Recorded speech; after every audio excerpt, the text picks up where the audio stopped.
gusto saludarte y darte la bienvenida una vez más a esta serie titulada Presente 7, una serie donde compartimos el estudio de la lección de cada semana y pues realmente me da mucha alegría que puedas acompañarnos en este momento.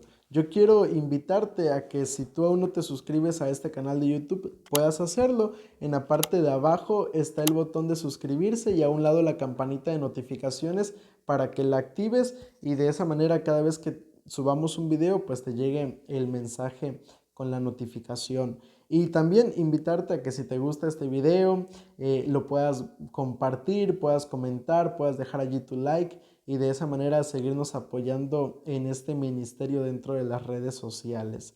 Y bueno, vamos entonces a entrar a la lección de esta semana, la lección número 8, que es para el 19 de febrero del año 2022. Y el título de la lección es Jesús, el mediador del nuevo pacto. Esta semana pues vamos a estar hablando acerca de este tema, que es un tema muy interesante. En ocasiones puede resultar un poco confuso, pero es un tema que nos ayuda mucho en nuestra vida espiritual a entenderlo. Y el versículo de la lección, el versículo para memorizar, está en Hebreos 8:6, que dice de la siguiente manera: pero ahora, tanto mejor ministerio es el suyo, cuanto es mediador de un mejor pacto establecido sobre mejores promesas. En este versículo encontramos nosotros una palabra que se repite en 3 ocasiones. Dice allí que Jesús es mejor, su ministerio es mejor. Nuevamente en el versículo se vuelve a repetir que es mediador de un mejor pacto. Y por último termina diciendo que este pacto está establecido sobre mejores promesas. Y estas palabras son muy interesantes y las vamos a estudiar con detenimiento a lo largo de la lección de esta semana. Yo creo que es importante entender esto. Sin duda alguna nos ayuda en nuestra vida espiritual. Y esta semana pues vamos a estar hablando acerca de Jesús dentro del nuevo pacto. Y bueno, vamos entonces a entrar a la primera parte de la lección, la parte del día domingo, la necesidad de un nuevo pacto.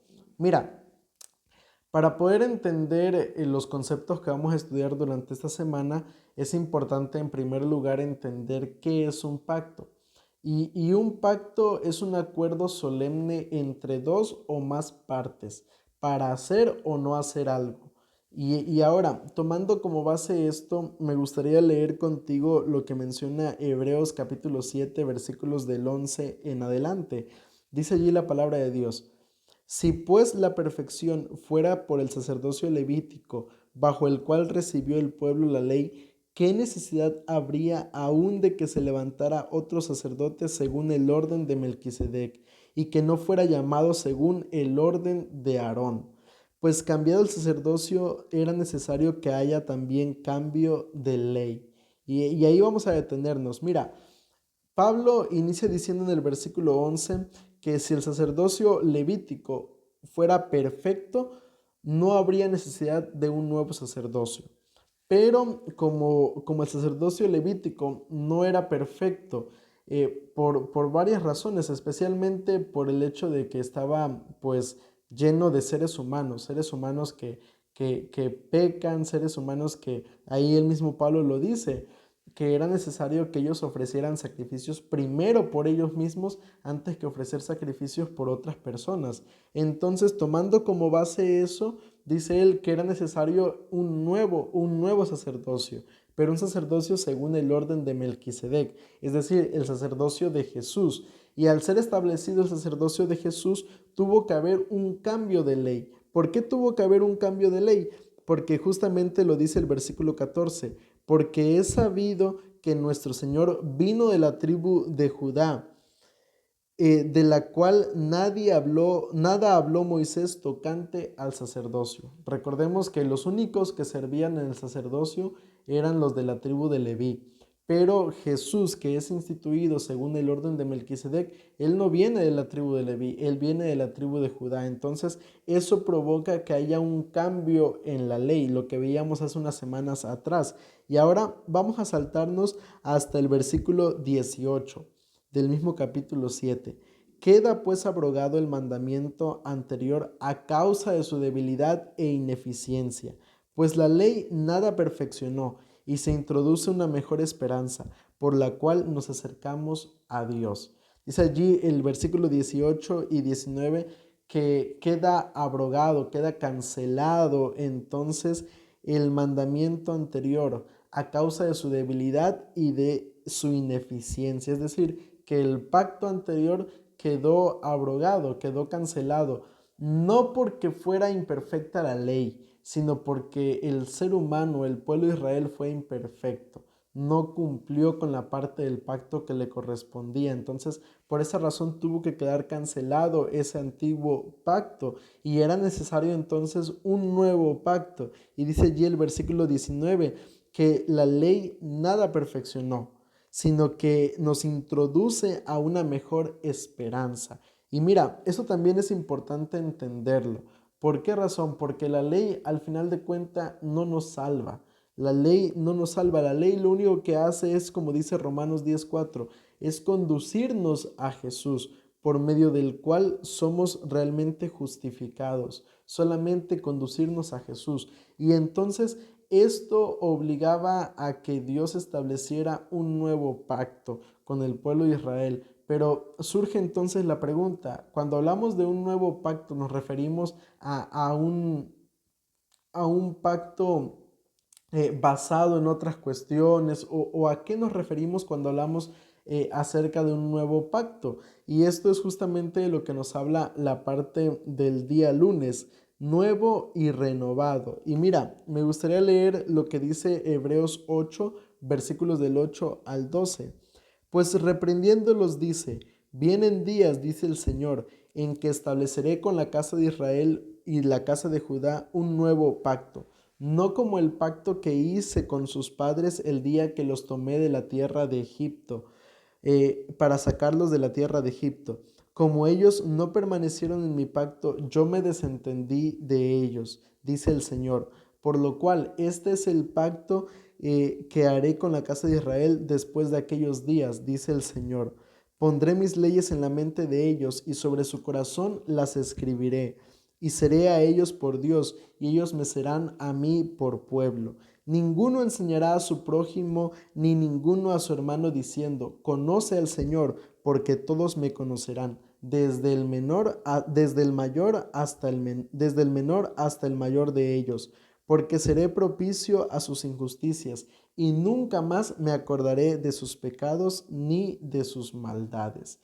Estos versículos son similares a lo que Jeremías menciona en el libro de Jeremías capítulo 31, versículos 31 al 34.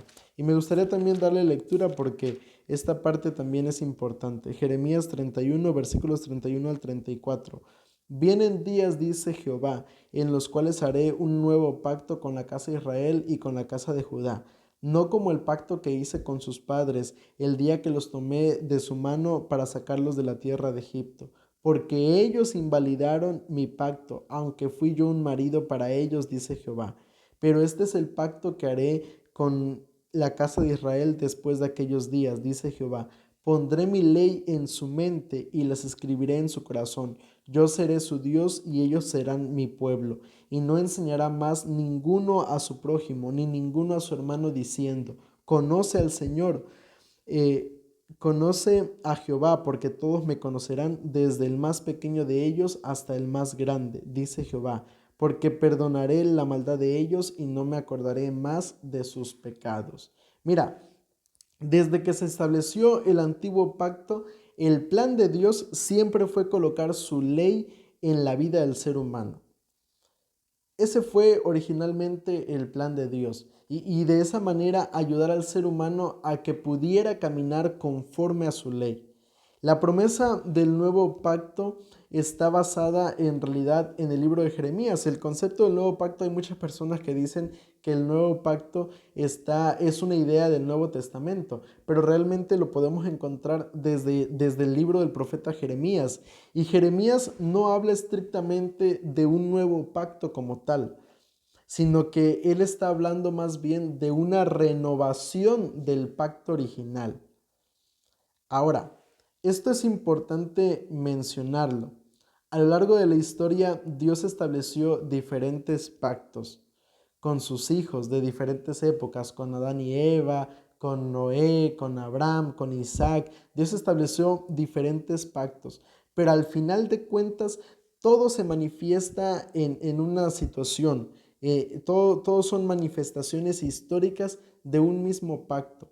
Todos los pactos que Dios estableció con su pueblo son el mismo. Y el nuevo pacto del que nos habla Pablo en Hebreos y el pacto del que nos habla Jeremías en los versículos que acabamos de leer es el mismo pacto. Jeremías, el problema, más bien allí lo menciona la palabra de Dios, el problema con el antiguo pacto no era como tal la ley, sino como decíamos hace unos momentos, sino que el pueblo infringió, es decir, el pueblo no cumplió con la parte que le correspondía. El problema en sí no era entonces el pacto o la ley, sino el problema era el ser humano. Pero el nuevo pacto no es solamente una renovación, sino que también de cierta manera, en cierto sentido, también es nuevo. ¿Por qué digo esto? Porque mira, la promesa de un nuevo pacto no era solamente renovar las promesas dadas al pueblo de Israel, sino que ofrecer algo mejor, ofrecer algo justo. Y eso es justamente lo que vamos a ver en estas últimas partes de la lección. Por eso es lo que mencionaba, o el título de la lección de esta parte, nuevo y renovado. Es nuevo en el sentido de las promesas que se le dan al pueblo ahora. Y también es renovado porque al final de cuentas es, por así decirlo, es mejorar algo que ya estaba establecido. Ahora, vamos entonces a pasar a la parte del día martes. El nuevo pacto tiene un mejor mediador. Y es aquí donde a partir del martes nosotros empezamos a estudiar estas tres palabras que yo te decía al principio en el versículo, donde encontramos que es un mejor pacto, es un mejor mediador y es una mejor promesa. Pero vamos a ir parte por parte. Vamos a ir primero al nuevo pacto tiene un mejor mediador. Y vamos nuevamente a regresar a Hebreos capítulo 8, versículos del 1 en adelante. Vamos a leer Hebreos capítulo 8, versículos del 1 en adelante. Dice allí la palabra de Dios. Ahora bien, el punto principal de lo que venimos diciendo es que tenemos tal sumo sacerdote, el cual se sentó a la diestra del trono de la majestad en los cielos. Él es ministro del santuario y de aquel verdadero tabernáculo que levantó el Señor y no el hombre. Todo sumo sacerdote está constituido para presentar ofrendas y sacrificios, por lo cual es necesario que también éste tenga algo que ofrecer. Así que si estuviera sobre la tierra, ni siquiera sería sacerdote, habiendo aún sacerdotes que presentan las ofrendas según la ley. Estos sirven a los que ofrecen, estos sirven a lo que es figura y sombra de las cosas celestiales, como se le advirtió a Moisés cuando iba a erigir el tabernáculo, diciéndole: Mira, haz todas las cosas conforme al modelo que se te ha mostrado en el monte. Pero ahora, tanto mejor ministerio es el suyo, cuanto es mediador de un mejor pacto establecido sobre mejores promesas. Si aquel primer pacto hubiera sido sin defecto, ciertamente no habría procurado lugar para el segundo. Pues reprendiéndolos dice: Vienen días, dice el Señor, en que estableceré con la casa de Israel y con la casa de Judá un nuevo pacto. Mira, el término griego para mediador, que es el término que estamos viendo en este momento, porque esta parte o estos versículos nos habla de que Jesús es mediador de un nuevo pacto. Y el término mediador hace referencia a cuatro significados o a cuatro funciones distintas. La primera es que es árbitro entre dos o más partes. El segundo significado es que es un negociador o corredor comercial. Y el tercer significado es testigo en el sentido legal de la palabra. Y cuando nosotros en español escuchamos la palabra mediador, es lo que pensamos en estas tres primeras ideas, entre un árbitro, entre dos o más partes, un negociador, un testigo. Eso es lo que viene a nuestra mente cuando escuchamos el concepto mediador en español.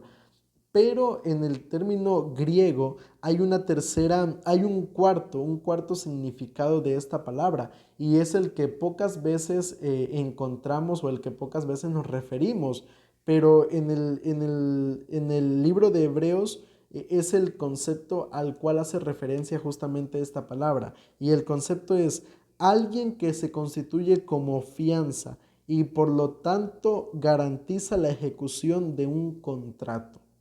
Y mira, esto nos lleva entonces a la idea, a entender que Jesús nos garantiza que se cumplan las promesas del pacto. Y ese garante no es otra persona sino Jesús.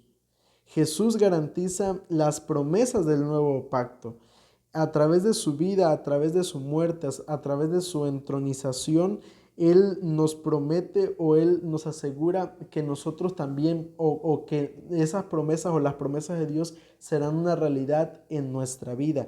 Por esa razón es que se menciona allí que Jesús es mediador de un mejor pacto, porque es la garantía para nosotros como seres humanos. Cuando hablamos de que Jesús es mediador, no nos referimos solamente a que intercede por nosotros, no nos referimos solamente a que es un árbitro entre dos o más personas, no nos referimos a que Él es un testigo, a que Él es un negociador, no nos referimos solamente a eso, sino que nos referimos específicamente a que Él es nuestra garantía, a que Él es nuestro seguro de vida, por así decirlo, para nosotros como seres humanos. Y sin duda alguna, esto entonces nos asegura y nos demuestra bíblicamente que sin duda alguna Jesús es un mejor mediador para nosotros como seres humanos. Ahora, entendiendo este concepto, vamos al segundo concepto que se menciona en la lección de esta semana. El nuevo pacto tiene mejores promesas. ¿A qué se refiere con mejores promesas? Mira, muchas veces cuando nosotros escuchamos el concepto de mejores promesas, podríamos llegar a pensar que son nuevas o que son mayores las recompensas que en el antiguo pacto. Cuando escuchamos que en el nuevo pacto hay mejores promesas, pensamos, no, pues son mucho mejores o están muy por encima o son más elevadas que las promesas que estaban en el antiguo pacto.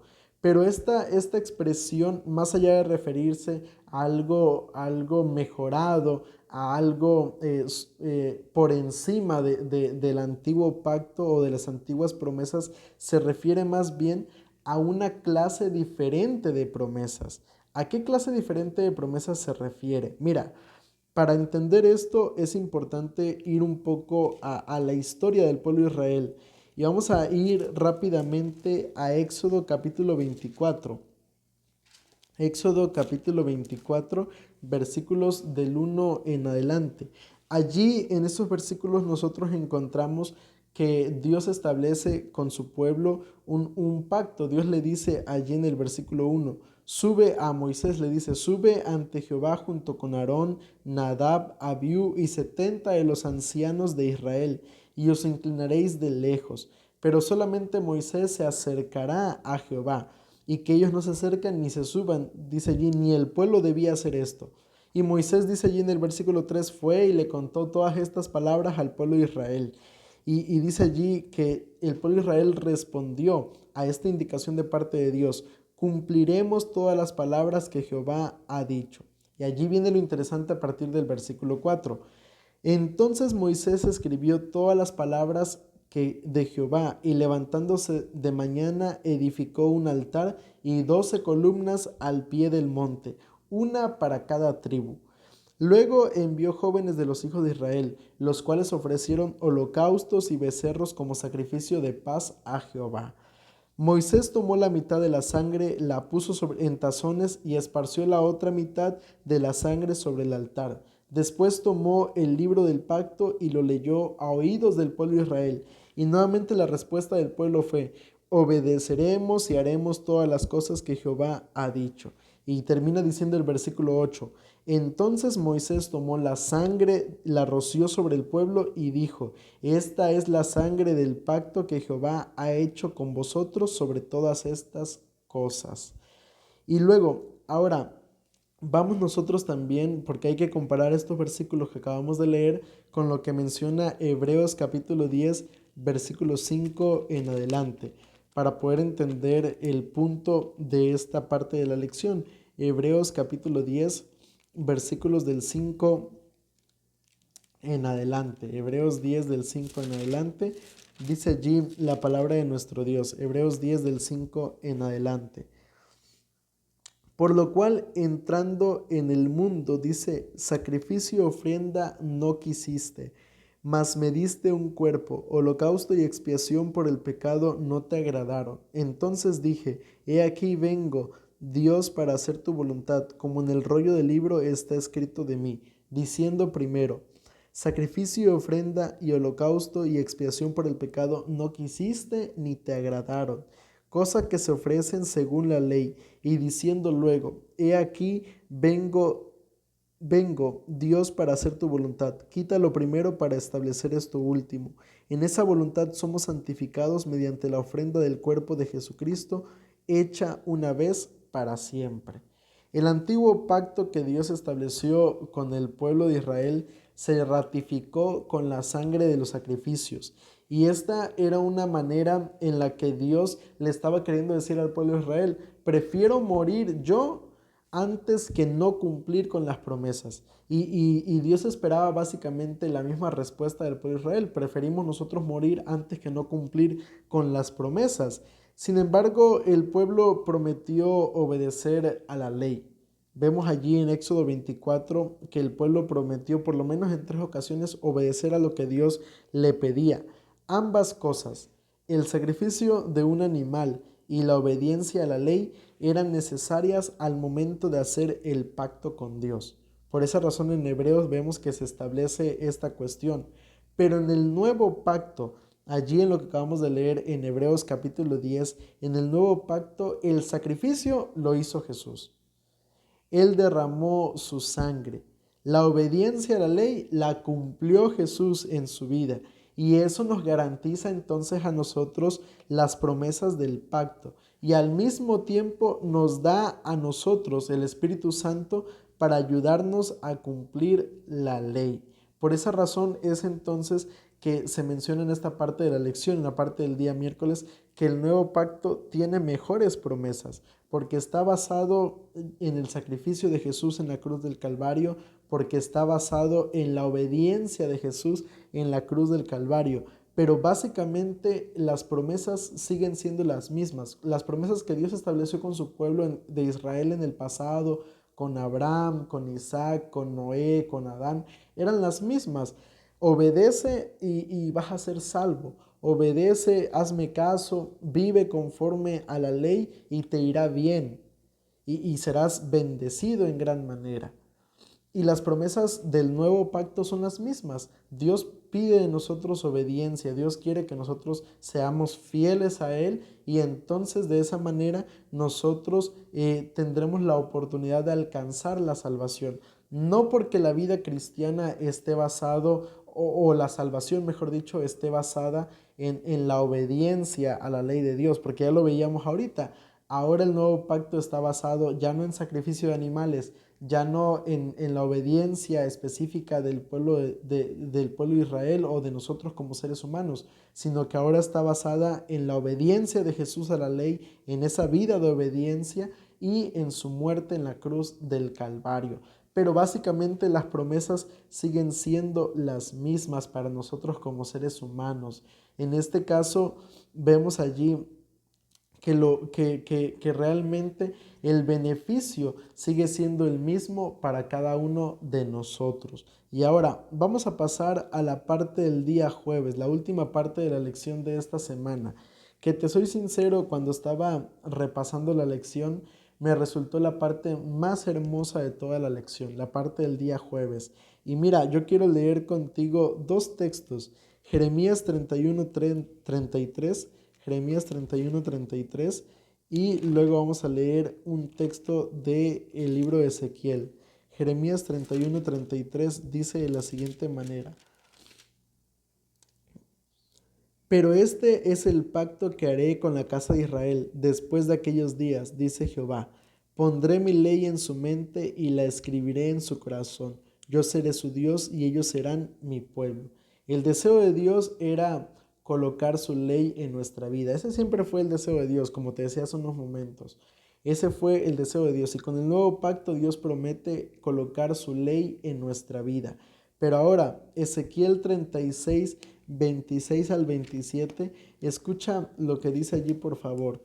Ezequiel 36, 26 al 27. Es un texto bastante conocido. Dice allí: os daré un corazón nuevo y pondré un espíritu nuevo dentro de vosotros. Quitaré de vosotros el corazón de piedra y os daré un corazón de carne. Pondré dentro de vosotros mi espíritu y haré que andéis en mis estatutos y que guardéis mis preceptos y los pongáis por obras. Dios estableció el primer documento del pacto en tablas de piedra, y esas tablas fueron guardadas en el arca del pacto. Sin embargo, como quedó demostrado en la historia del pueblo de Israel, el pacto se rompió en diferentes ocasiones. Una y otra vez el pueblo de Israel fallaba y caía y desobedecía y rompía el pacto que Dios había establecido con ellos.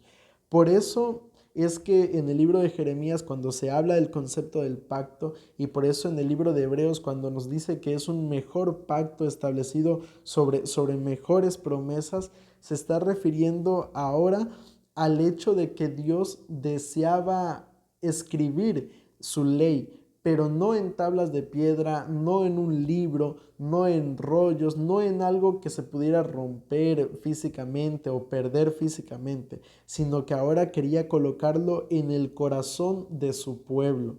Y mira, cuando nosotros hablamos del corazón, cuando entendemos este concepto de dónde quiere colocar Dios la ley, su ley, es básicamente, nos estamos refiriendo a la mente. Nos estamos refiriendo a ese lugar de nuestra vida donde se toman las decisiones, donde el ser humano elige todos los días en su vida. Y Jeremías entonces no anuncia un cambio de ley, porque volvemos a insistir en esta idea. El problema no era la ley en sí, sino el problema era el corazón del ser humano. Por eso esto es algo realmente maravilloso, porque realmente el nuevo pacto resuelve realmente, como dice el título de la lección, el problema del corazón humano. Lo resuelve porque Dios desea colocar en nuestra vida un corazón nuevo, un corazón que camine conforme a la ley de Dios, un corazón que sea fiel a Dios en todo momento, que las palabras de esa vida de obediencia no se las lleve el viento, sino que realmente sean establecidas en nuestra vida y sea nuestra actividad, que sea realmente nuestro deseo de cada día, obedecer a la ley de Dios. Entonces, realmente creo que es maravilloso la idea de un nuevo pacto. Es maravilloso porque nos ofrece un mejor mediador, nos ofrece una garantía en nuestra vida, nos ofrece una promesa maravillosa que es la promesa de la salvación, de la vida eterna, y nos promete una transformación en nuestro corazón. Entonces, sin duda alguna, yo creo que el nuevo pacto es de gran bendición para cada uno de nosotros. Y aunque podríamos decir nuevo pacto, pero como yo siempre he dicho, no se refiere a un nuevo pacto como tal, sino más bien se refiere al antiguo nuevo pacto, que siempre ha existido y que siempre ha sido el mismo deseo de Dios, salvarnos a cada uno de nosotros. Y ya para concluir con la lección de esta semana, quiero dejarte la pregunta para dialogar e invitarte a que puedas comentarla allí en la parte de abajo y así podamos compartir los diferentes puntos de vista de la lección de esta semana. La pregunta es: reflexiona en la idea de que la ley se escribe en nuestro corazón.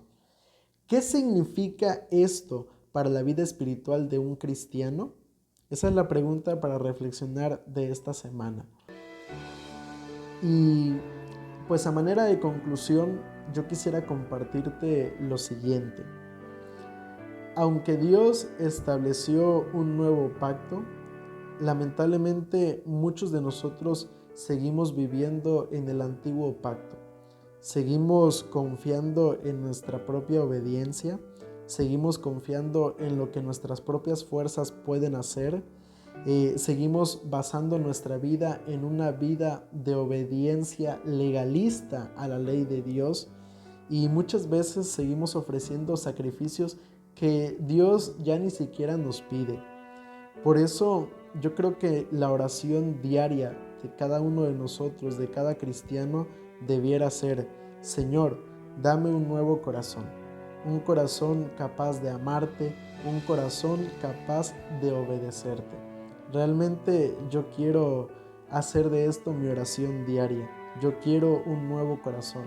Y la pregunta sería: ¿y tú? ¿Tú quieres también un nuevo corazón? Creo que esto es algo en lo cual debiéramos meditar y debiéramos realmente cada día pedir a nuestro Dios. Yo quiero invitarte entonces en este momento a que elevemos juntos a Dios esta oración y le pidamos a Dios un nuevo corazón en nuestras vidas. Oremos. Querido Padre que estás en los cielos, santificado y alabado sea tu nombre. Señor, te damos muchas gracias.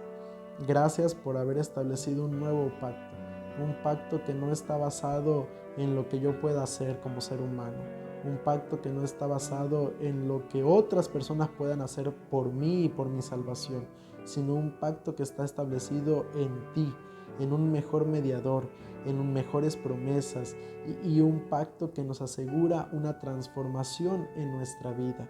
En esta hora quiero suplicarte, Señor, que puedas realmente quitar este corazón de piedra y colocar un corazón de carne, un corazón capaz de amarte y de obedecerte sin importar lo que pidas de cada uno de nosotros, Señor. Muchas veces, lamentablemente, nos enfocamos en otros asuntos en nuestra vida, Padre, y dejamos a un lado lo que realmente pides de cada uno de nosotros. Por favor, Señor, transforma nuestra vida y permite que podamos realmente, Señor, vivir siempre tomados de tu mano poderosa, Padre. Nos colocamos en tus manos y espero un día no muy lejano poder verte cara a cara, abrazarte y agradecerte por la salvación que ofreciste por mí y por cada uno de tus hijos en la cruz del Calvario. Te lo pido todo esto, Señor, en el dulce nombre de Cristo Jesús. Amén.